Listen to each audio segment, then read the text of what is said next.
Շնորհակալություն ազգային ժողովի մեծարգո նախագահ, հարգելի գործընկերներ, այսօր մայիսի 8-ն է եւ երկրապահի օրն է։ Ես ավանդույթի ես պետք է լինեի եռաբլուրում իմ ընկերների հետ, ովքեր դեռ ողջ են, իսկ մեր ընկերները, որոնք մահացած են, արդեն գտնվում են ներքևում, դարձել են պահապան հրեշտան այս երկրի, մեր երկրի։ Եվ դրա համար չեմ գնացել, որպեսզի Տիկին Դատախազի զեկույցը լսեմ եւ լսեմ ինչ կա հոկտեմբերի 27-ի գործի հետ կապված։ Մարտի 1-ով հարց չեմ տվել։ Եվ Տիկին Վարդապետյանի հետ հիշում եք, անցյալ տարի եմ տվել այդ հարցը, նախանցյալ տարի եմ տվել եւ ձեր հետ առաջին հանդիպման ժամանակ անձամբ ինձ հետաքրել էր ձեր մոտեցումները կարևորագույն երկու չբացահայտված գործերի՝ հոկտեմբերի 27, մարտի 1 եւ դուք ես չեմ սխալվի եթե ասեմ, որ դուք ասիք, որ դա մեր երկրի պատվի գործն է։ Դա ճիշտ է։ Հոկտեմբերի 27-ը մի ոչռագործություն էր, որի չբացահայտումը մեզ ոչ մի լավ տեղ չի տանելու։ Հրանտ Մաթևոսյան, հոկտեմբերի 27-ը պետք է բացահայտվեր հոկտեմբերի 28-ին։ Եվ այդ որդը պետք է մեզ չհոշոտի ամեն օր, ամեն տարի։ Շատ խորը իմաստ կա, այո, 28-ին բացահայտված լիներ եւ վերջանար։ Մենք իրար մեջ պետք է ճշնամիներ էլ ման չգայինք։ Բայց այսօր այդ վիճակն է, մինչև բացահայտված չի։ Ես երբ որ մի դրվագ հնչեցրեցի եւ այսօրվա իմ բանը այդ մի դրվագն էր մինչեւ Եղոյանի ուրեմն հնչեցրած դատախազության տիրույթում գործող գործողությունների միջավայրի մասին շատ մտահոգիչ բան ասեց։ Ես ակնկալում էի, որ 27-ի հետ կապած դուք պետքա ոչ թե հիշատակեք նախաքննության գաղտնիքները, ես շատ լավ գիտեմ դա ինչ բան է, իմ ամբողջ կյանքը այդ գաղտնիքների միջով անցել է, գիտակից, պաշտոնավարման ընթացքում։ Այստեղ բայց բաներ կան, որ նախաքննության գաղտնիքին չէր առաջվում։ Եվ վերջին հաշվով այս հարցը ես ձեզ պետք է տայի, այլ ոչ թե Աղվան Հովսեփյանին։ Ոնց եք պատկերացնում, եթե Աղվան Հովսեփյանը լիներ գլխավոր դատախազ եւ իրեն այսպիսի հարց հնչեցվի հոկտեմբերի 28-ի հետ կապված։ Ինչու՞։ Որտեղ այդ ժամանակ դատարանում Աղվան Հովսեփյանն էր հիմնական մեղադրողը դատախազական խմբով, ճիշտ է։ Ճիշտ է։ Եվ դրանից հետո, երբ որ 18 թվականը եղավ, գործող դատախազը Արթուր Պետրոսյանն էր, եւ մեր ակնկալիքներն ինձանից էլի 27-ի, ինչպես Արթուր դատել, էլի չեղավ։ Հիմա երբ որ արդեն դուք եք նշանակում, ես միշտ այն պատկերացումն եմ ունեցել, որ երկրի առողջացման արդարացման մեջ գլխավոր դատախազի ինստիտուտը ամենակարևոր ինստիտուտն է։ Նույնիսկ իմ հրապարակային ելույթներից մեկում հիշատակեցի Իտալիայի Ֆալկոնեի հանձնաժողովի նույնիսկ ֆիլմ կար շատ լավ, որտեղ այդ հանձնաժողովի արժե դրված էր խնդիր մաֆիայի ձեռքից երկիրը փրկելու եւ դատախազությունը պետք է աներ համապատասխան իր կառույցներով։ Ճիշտ է, այնտեղ մեծ մասին գնդակահարեցին, բայց դա չի խնդիրը։ Խնդիրը պետական խնդիր լուծելն էր։ Հիմա դատախազության հետ կապված 27-ի հետ կապված հիմնական կարևոր վկաների մեծ մասը մահացել են, շատ տարօրինակ ձևով։ Մեկուսարանում էլեկտրիկը մահանում է էլեկտրահարվելով, քեռին մահանում է իրան կախելով։ Էդի Գրիգորյանը այդպես էլ այնց շատ լավ միջավայրում շարունակում է ծմադ մնալ մեկուսարանում։ Ինչ է կարծում Տիկին Դատախազ, եթե մեծ ուժեր չլինեին այս ամենի հետևում, այսպիսի տարօրինակ մահացության դեպքեր կլինեն, Մովսիսյանը ավտովթարից։ 12 թվականին, երբ որ ես Միացյալ Նահանգներում էի Տիգրան Պասկևիչյանի հետ եւ Հայաստանի կորսված գաղտնի մարտի 1-ի հետ կապված, պատահաբար ես տեսնում եմ Տիգրան Նազարյանին սրճարանում։ Պատկերացնում եք ին վիճակը։ Տիգրան Նազարյան կարևորագույն վկա, հմեկ, Տիգրան Նաղդալյանը սպանվեց։ Լավ, այս հարցերը այնքան շատ պարարտողատալի բացահայտման համար, որ այստեղ նախաքննական գաղտնիքով ասել հիմա բան չանենք, որտեվ անջատված մասով քննություն է գնում։ Իսկ տեղյակ եք, որ նախաքննությունը իրականացնող մարմնում ուժեղ պրոֆեսիոնալ թիմ կար ձևավորված քննիչների, Եղոյանի հայրն էլ երջանկայիշատակ այդ խմբի մեջ էր։ Շատ կարևոր գործեր ա քննել Եղոյան։ Նաև Սամվել Հովհաննիսյան կար, որը նաև քննության ընթացքում դուրս էր եկել KGB-ի մեջ մասնակցության դրվագը բացահայտելուց։ Սամվել Հովհաննիսյանի նկատմամբ գլխավոր դատախազ Աղվան Գառնիկիչը քրեական գործ հարուցեց։ Սրանք ինֆորմացիաներ են։ Եվ ես ինձ համարում եմ նաև ինֆորմացիայի կրող, որ հիմա այստեղ պետք է հնչեցնեմ եւ անընդհատ պետք է առաջարկել եմ եւ այդ քննչական խմբի բոլոր անդամները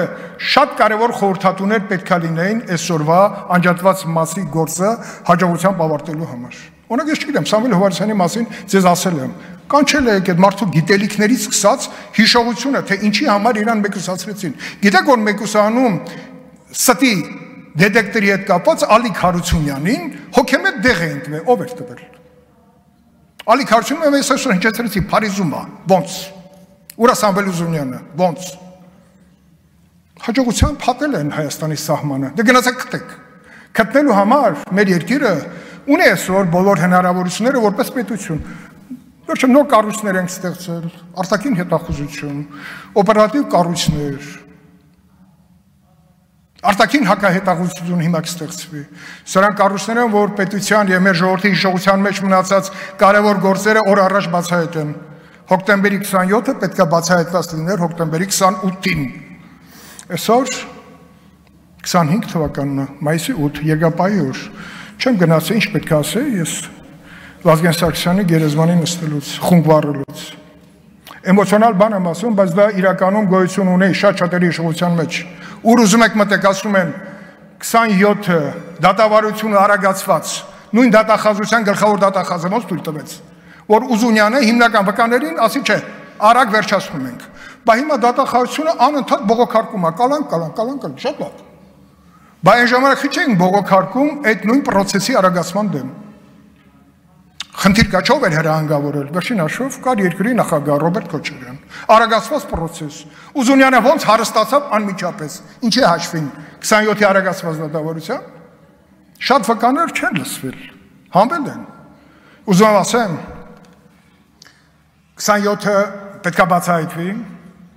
ինչպես նաև մարտի 1-ը, որը դատավարության այսպես մանիպուլատիվ ձգձգման շնորհիվ մի անգամ գնաց փակուղի, հիմա կարող է նորից գնա փակուղի։ Էլի նույն պերսոնաժի հետ գործ ունենք։ Չոր ձեռք են բերվել ապացույցներ այն ժամանակ Նայիրի Հունանյանը, որ հետո երբ որ Հայաստանում փոխվեց Ռոբերտ Քոչարյանը նորից եկավ իշխանության Անգլիայի թագու կարգավիճակից, երբ որ Արամ Սարգսյանին հրաժարականը ստորագրեց, դրանից առաջ պաշտպանության նախարարին ապօրինի զրկելով պաշտոնից, որովհետև պաշտոնը առանց վարչապետի համոզություն չէր կարող լինել, բայց հերթականություն այդպես եղավ եւ սկսվեց արդեն դատավարության process-ը։ Իմիջիալոց ես ասեմ, 2000 թվականի փետրվար ամսին Հայկական ժամանակ թերթում մի հատ հրաշալի դելություն կար Արմենակ Միքայելյան հեղինակի կողմից։ Չեմ հիշում, ձեզ ասել եմ, որ այդ հոդվածը մի հատ նայեք։ Լրջագույն վերլուծություն հոկտեմբերի 27-ի հետ կապված։ Պողոս Պողոսյանը, Նայիրի Հունանյանի մայրիկի ընկերը, փողատվե որ ավտոմատ առն, մահացավ, սա մահացնում են, բայց այսօր շատ կարևոր վկաներ կան, որ Հայաստանում չեն։ Ինչ են կանում, որ վկաներ այստեղ լինեն։ Հա, կարելի ասել նախաքննության գաղտնիքից ելնելով, չենք ասում մարմիններ ինչ են եղել, բայց մի դրվագ էլ հիշեցնում, տիկին դատախազ։ Նայիրի Հունանյանը, երբ որ հայտարարեց արդեն Ռոբերտ Քոչարյանի նորից իշխանություն գալուց հետո, որ ճնշումների միջոցով է իրենից ցուցմունքներ վերցվել, Փահլավունի փաստաբանի ներկայությամբ հարց է տրվել։ Այն ինչ որ վերցվել է ճնշումների միջոցով, դրանք արժանահավատ էին թե ոչ, ասեց այո։ Կարդացեք, բոլոր հատորները ձեր մոտ են։ Ինչ է դա նշանակում։ Նարի Բադալյան թերթերից մեկում հրապարակում գծված էր կամուֆլյաժ դրանից առաջ։ Սրանք դրվագներ են, որոնք ամբողջացնում են։ Չի կարա 27-ը օր առաջ բացահայտված չլինի։ Ես ասեմ, անձամբ ես այստեղ եմ եւ անընդհատ այս պայից սկսած, որտեվ այսօր ես բավարարած չեմ, դուք 5 րոպե շուտ վերջացրեցիք եւ որևէ բառ հոկտեմբերի 28-ի մասին չեք ասել։ Որևէ բառ։ Մեզ էիք խնայում, չէ, չխնայիք, գոնե ինչ չխնայիք։ Գագիկ Մերկոնյանին չխնայիք, չգիտեմ էլ ով կա։ Սերյան Օհանյանին չխնայիք։ Մի խնայիք։ Տվեք մեզ հեռանկարը օր առաջ 27-ի թեման փակվելու։ Բայց իրական բացահայտում է պետք մեզ, որտեղ վկաները դեռ կան, կարևոր վկաներ, իսկ մահացածների առկայությունը հնարավորություն է տալի գտնել ինչ ուժեր կարային լինեին սրա հետևում։ Դրանք շատ ազդեցիկ կարային լինեին։ Ափսոս Հրաչ Հարությունյանը մահացել է, որը նաև օպերատիվ ապահովումներ ապահովում 27-ի գործի։ Շատ առասվածային, մեկուսարան, հոգեմետ դեղ, Ալիկ Հարությունյան, կեղծիքի դետեկտորը չկարողացան օգտագործեն, հաջորդ օրն որոշեցին էլ չեն օգտագործում։ Արտադրության նախարար Հարությունյան։ Ավարտեք։ Հա, շնորհակալ եմ։ Ես ուզում եմ ասեմ նաև մի դրվագ կապած դատախազության անընդհատ բողոքարկումների հետ կապած, ես բերել էի, որ այդ մասին խոսեի։ Պարոն Եղոյան, դուք շատ ճիշտ եք։ Ես կտամ մի դրվագ, որը քրեական ենթամշակույթի հետ ոչ մի կապ չունի, կոնկրետ գործի հետ կապ ունի, որտեղ դատախազությունը 2 անգամ բոլոր ացիաներում պարտվել է, եւ 3-րդ անգամ նորից բողոք եք ներկայացրել, շարունակեք բողոքել, որի արդյունքում այդ կուկուռուզնիկ կոչվածը երբեք չի կառուցվելու։ Շնորհակալություն։